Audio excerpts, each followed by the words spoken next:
Bueno, el ejercicio 7 nos habla un poco de cuestiones de equilibrio general, sí, ustedes ya tenían el trabajo práctico número 0 para repasar algunas cuestiones de micro, así que si no lo hicieron, les sugiero que antes de que vean esto, repasen un poquito los equilibrios los ejercicios de equilibrio general, así se entiende bien, ¿sí?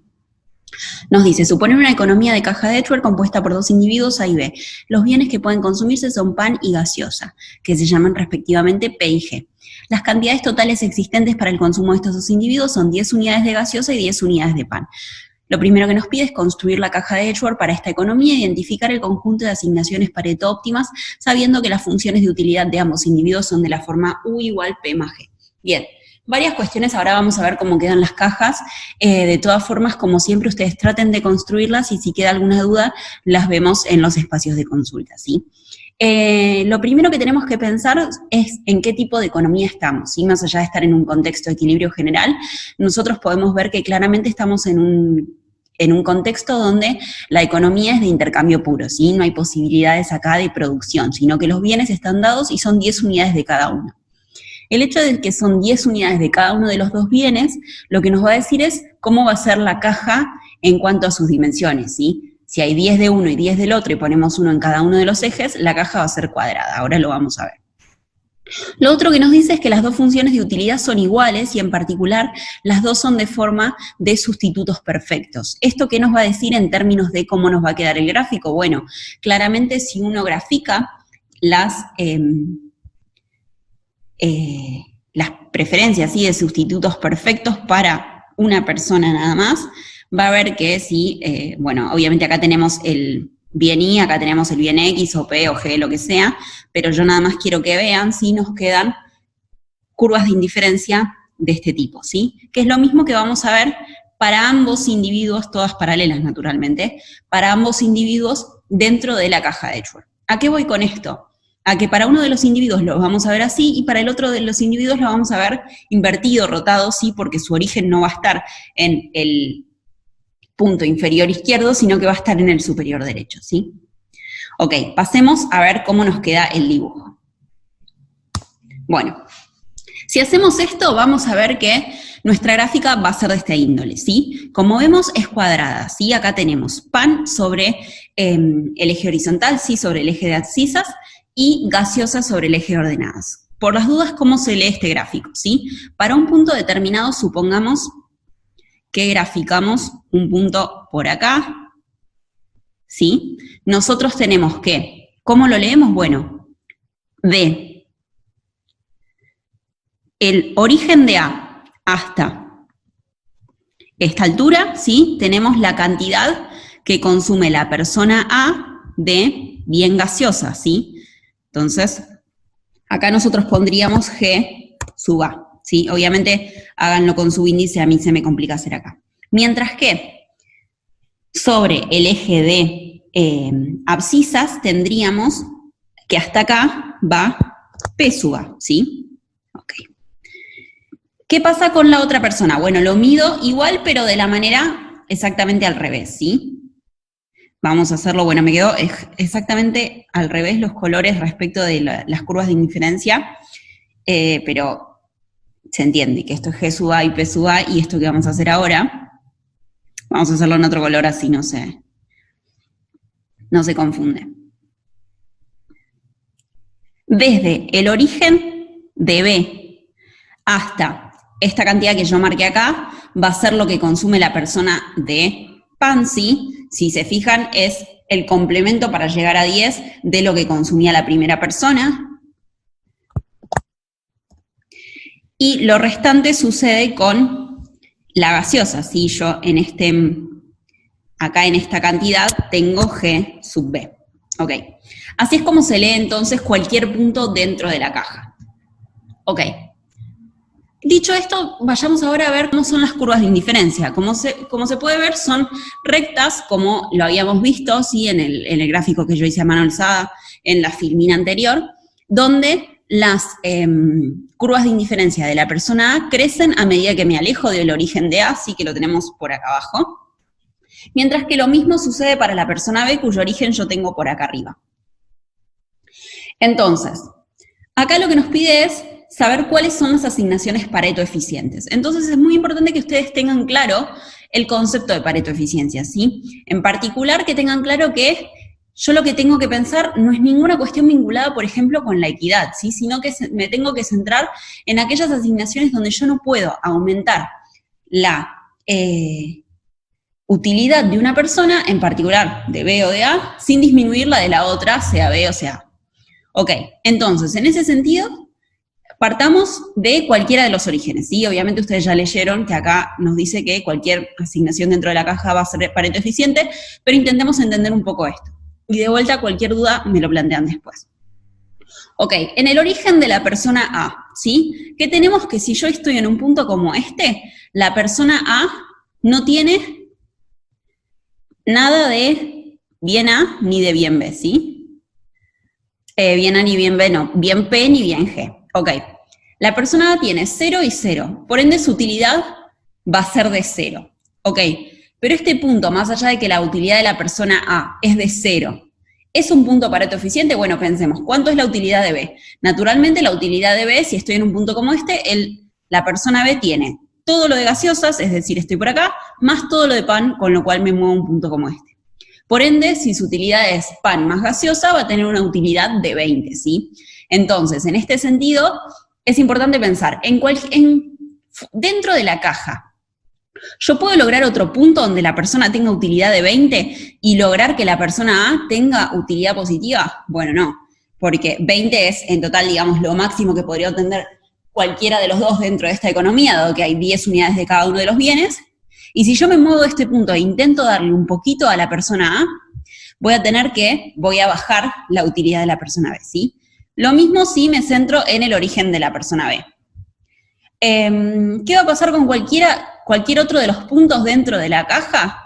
Bueno, se pueden fijar que va a pasar exactamente lo mismo, ¿sí? Por cómo son estas preferencias, cualquier punto de la caja va a ser Pareto eficiente, porque yo no voy a poder, en ningún punto voy a estar como desperdiciando bienes dadas las funciones de utilidad. Si dadas estas funciones de utilidad y que cualquier unidad más de bien le suma a las dos personas, lo que voy a hacer es que en cualquier punto donde yo esté, para darle más utilidad a una persona voy a tener que sacrificar algo de la que más tiene o de la que le quería sacar algo para lograr que esta otra persona tenga más utilidad, ¿sí?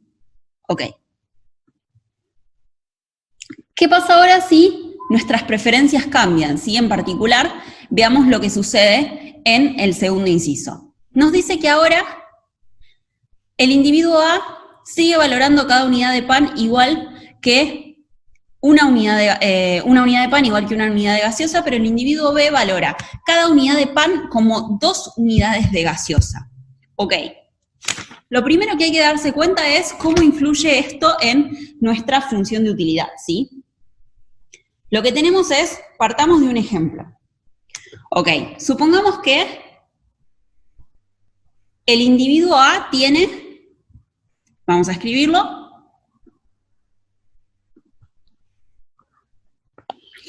el individuo A tiene 10 unidades de P y 5 unidades de G.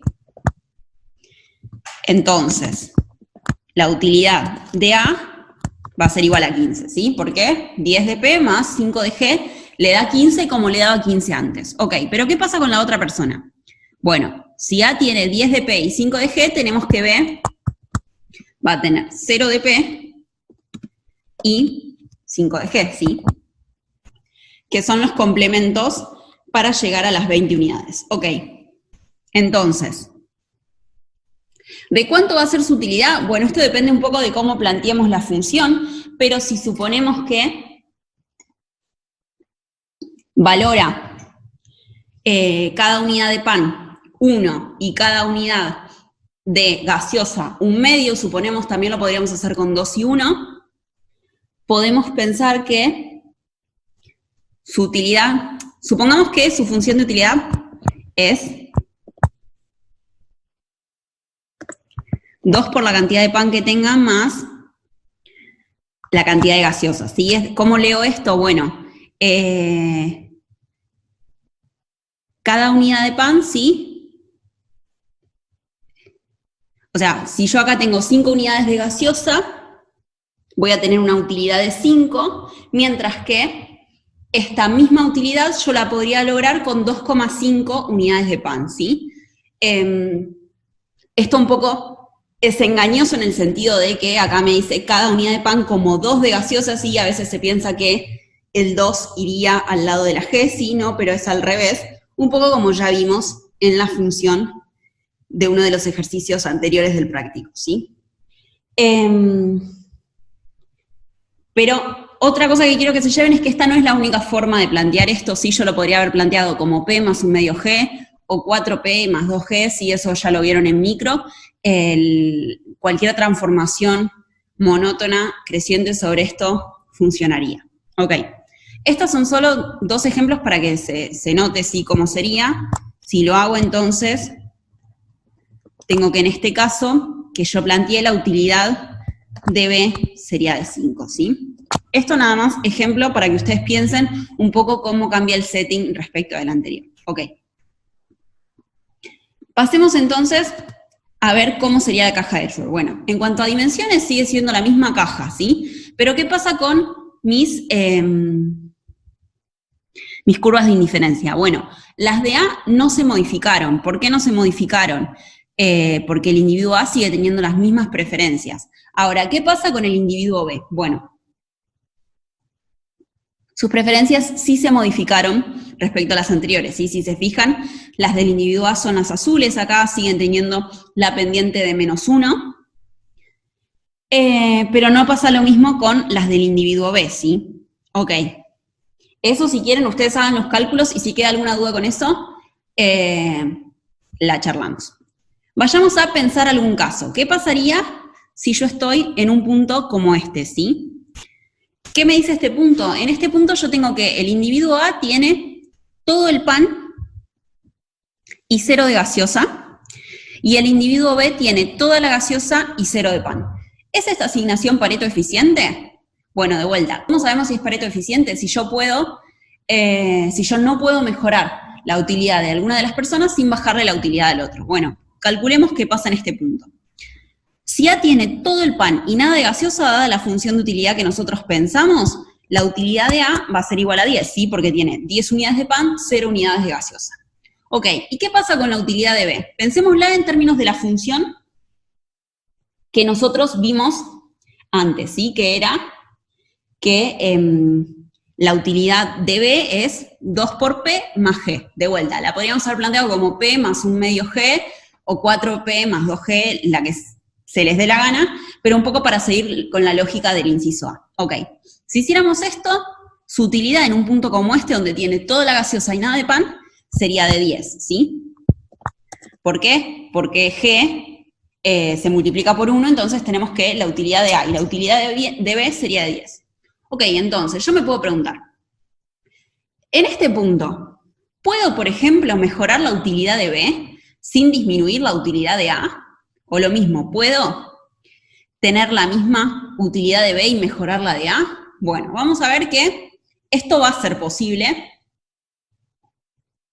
A ambas cosas la respuesta es que sí. Por ejemplo, pensemos en un punto como este otro, ¿sí? El otro índice donde cada uno tiene estos 2, entonces eran para este punto de acá, ¿sí? Y veamos lo que pasa ahora en un punto como este.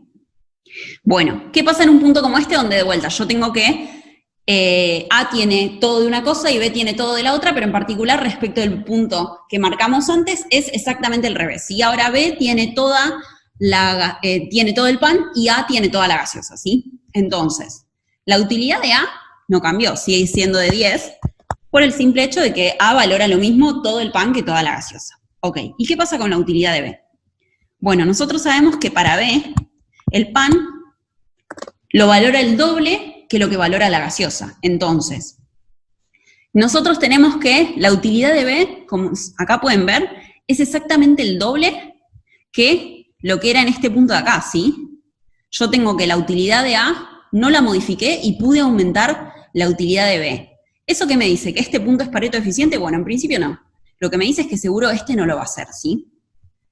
¿Qué pasa con todo el resto de los puntos dentro de la caja. Bueno, ustedes ya ven acá que tenemos que el eje vertical izquierdo, digamos, y el eje horizontal superior van a ser las asignaciones Pareto eficientes dentro de esta caja. ¿Con qué tiene que ver esto? Bueno, con que en principio, dado cómo son las preferencias de A, pero en particular cómo son las de B, dado que a A le da lo mismo tener una u otra cosa, yo lo que tengo que procurar para estar en asignaciones Pareto eficientes es darle, por lo pronto darle toda la gaseosa B, ¿sí? En este punto yo lo que tengo es que estoy dando toda la gaseosa B. Y así voy aumentando, supongamos que partimos de este eje, ¿sí? De vuelta, los dos orígenes van a ser asignaciones eficientes, ¿sí? Porque de vuelta, por más que las preferencias sean que B valora más la gaseosa que A, en ambos casos los dos valoran positivamente ambos bienes, con lo cual yo no puedo aumentar de 0 a algo positivo la utilidad de uno sin sacarle nada al otro, ¿sí? Si estoy en un punto como el origen de A, ¿sí? La utilidad de B acá va a ser de 30, pero para yo disminuirle esos 30 necesariamente me tengo que mover a un punto donde esté un poquito peor. Por más que valore menos B la gaseosa que el pan. Ok. Pero ¿cómo me muevo de este origen hacia combinaciones que sean Pareto eficientes? Bueno, por lo pronto yo lo que tengo que ir previendo es sacarle de a poquito a B lo que menos valora, ¿sí? La gaseosa, pasar por este eje. De vuelta, ¿por qué no por este eje? Porque yo puedo lograr sobre este eje las mismas utilidades para el individuo A que lo que lograría en un punto por acá o por acá. En particular, supongamos este punto de por acá. Ay, perdón, estoy marcando mal. En un punto como este, la utilidad de A es la misma que en un punto como este, porque estoy sobre la misma curva de indiferencia, en un punto como este o en un punto como este, ¿sí? Pero si se fijan, en B estoy en una curva de indiferencia por acá, ¿sí? Que está mucho más lejos de su origen que, por ejemplo, una que pueda pasar por acá, que sería una curva de indiferencia, hagámosla en rojo a ver si no confundo, ¿sí? Medianamente, bueno, similar a esa, ¿sí? Entonces, yo lo que tengo es que, es claro que para A es lo mismo estar en cualquiera de estos puntos, pero para B no es lo mismo estar sobre esta curva roja que yo marqué, que sobre esta otra donde está mucho mejor. Entonces, ¿cómo le voy aumentando la utilidad a A? Bueno, sacándole de a poco la gaseosa B, pero dejándole lo que más valora. Ahora, las combinaciones Pareto eficientes no me dicen lo que B más valore y lo que sea, sino que yo puedo querer moverme hasta un punto como este sobre el origen de B, y dado que, dada la discusión que yo ya di para el origen de A, lo mismo vale para B, ¿sí? Pero de vuelta, ¿cómo le voy sacando el pan a B? Bueno, para que sean Pareto eficientes yo me voy a tener que mover sobre este eje. ¿Por qué? De vuelta, porque para A es lo mismo, por ejemplo, estar en cualquiera de estos puntos, pero para B no es lo mismo estar en cualquiera de estos puntos, ya que en un punto como este, tiene esta, perdón, disculpen, en un punto como por acá, tiene esta utilidad, mientras que si yo me muevo a un punto como este, que a A le da exactamente lo mismo, la utilidad de B sería mucho menor, en particular, esto, bueno, ustedes lo pueden hacer mejor, pero en sus carpetas con regla, pero estaría en una curva de indiferencia por acá, mucho más cercano a su origen. Entonces, es por esto que esto van a ser las asignaciones Pareto eficientes. Si se quieren convencer, hagan todos los cálculos y háganlo así con números, como yo lo hice para estos dos ejemplos, para no hacer el video súper largo, pero lo pueden hacer con cualquier otro par de puntos, ¿sí? En particular con cualquiera del medio van a ver lo mismo, ¿sí? Yo lo hice con los extremos porque es mucho más evidente, pero pueden ver que esto también se cumple para cualquier otro punto. Ok. Convencidos de esto, entonces, pasemos a la tercera opción que nos da, que es que, bueno, acá veo que faltaron, sí, esto es el mínimo entre P y G, ¿sí? Vamos a ponerlo para que se vea.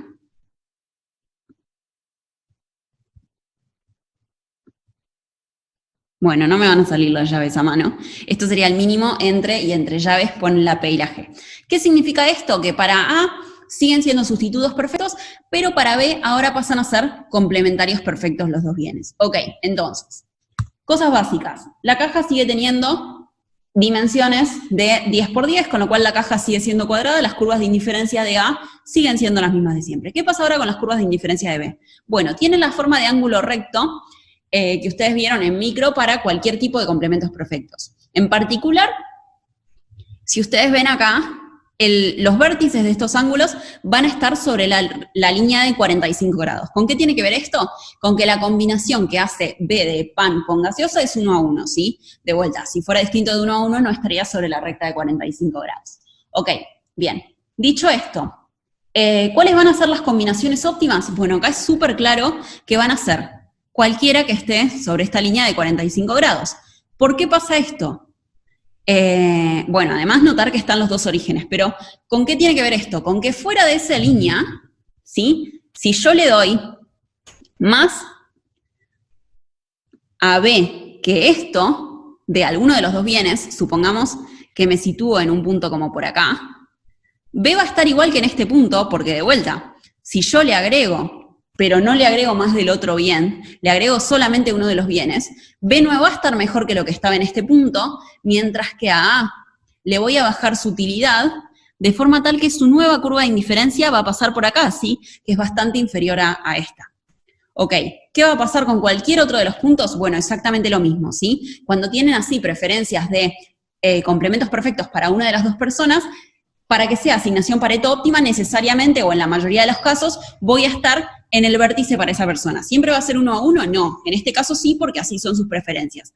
Pero acá se ve súper claro cómo no le agrego utilidad a la persona B, no le agrego útiles a la persona B si me sitúa en un punto como este, mientras que sí se lo saco a A. Bien. Espero que se haya entendido este ejercicio y disculpen si el video fue un poco largo.